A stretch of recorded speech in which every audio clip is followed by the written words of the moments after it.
Folks, this is the Chad Factor. It's been a long time since I've done a video, and it's finally good to be back with all of you once again.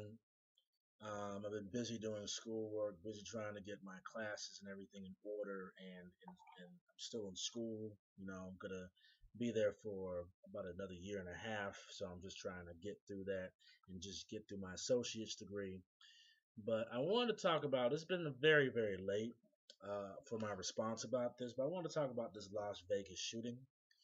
And the fact of the matter is that every time one of these mass shootings happen, whether it be Aurora, whether it be Columbine, whether it be, you know, the shooting in Florida and Orlando, they keep trying to push gun control and more restriction on guns.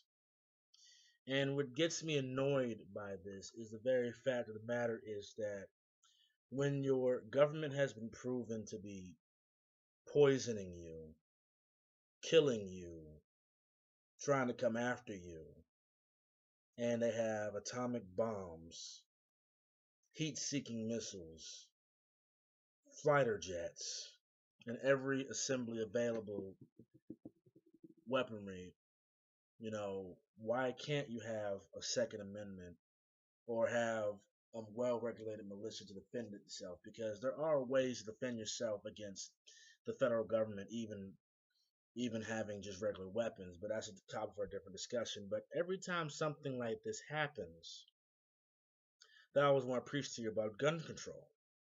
But the fact remains is they can preach to you about gun control every day, but gun control is only going to affect the criminals. Chicago, parts of DC, California have gun control laws. Maryland has gun control laws. And places like Baltimore and Chicago and Compton have high gun violence and violent rates. And the same people that talk about having gun control, the rich people, the people in Hollywood, have armored security guards with arms on their hips.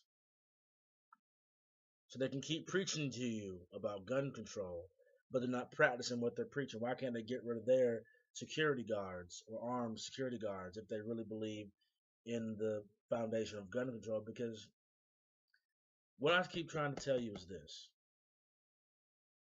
if you don't have a people that can defend itself from its own corrupt government, that means the government will control the people and have absolute control, monopoly, and can tell them what or what not to do. It will be a police state. It will be a corrupt, communistic, totalitarian state if you put the responsibilities out from the people and try to make it that only the government, only people in power, only people with licenses, or people with high, or police, or government officials should be the only ones to be able to defend themselves, and that's just poppycock to me. So rest in peace to all those in Las Vegas, to all those that lost their lives.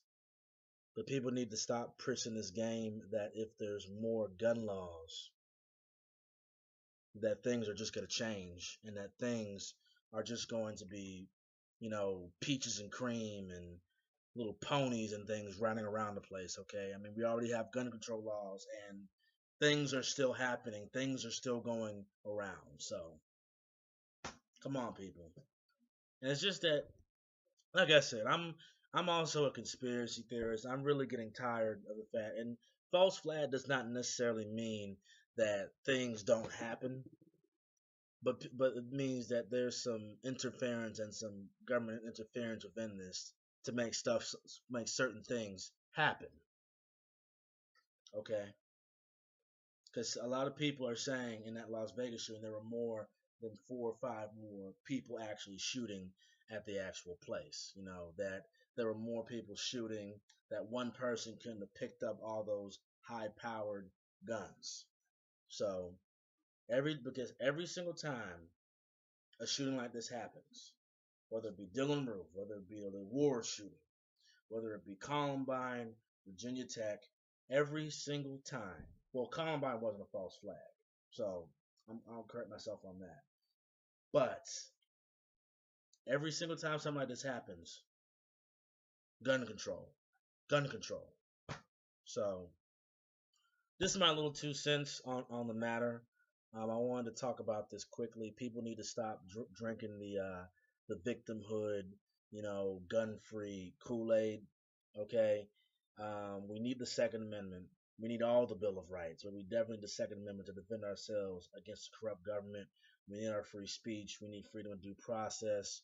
Okay, we need um, regulated trade. I'll name to you all the 10 amendments, and maybe in a later video at this time. But that's one of the most important amendments to have to protect yourself against a corrupt government or a corrupt power in case the government gets toppled. So that's my 2 cents on the Las Vegas issue. This is a Chad Factor out.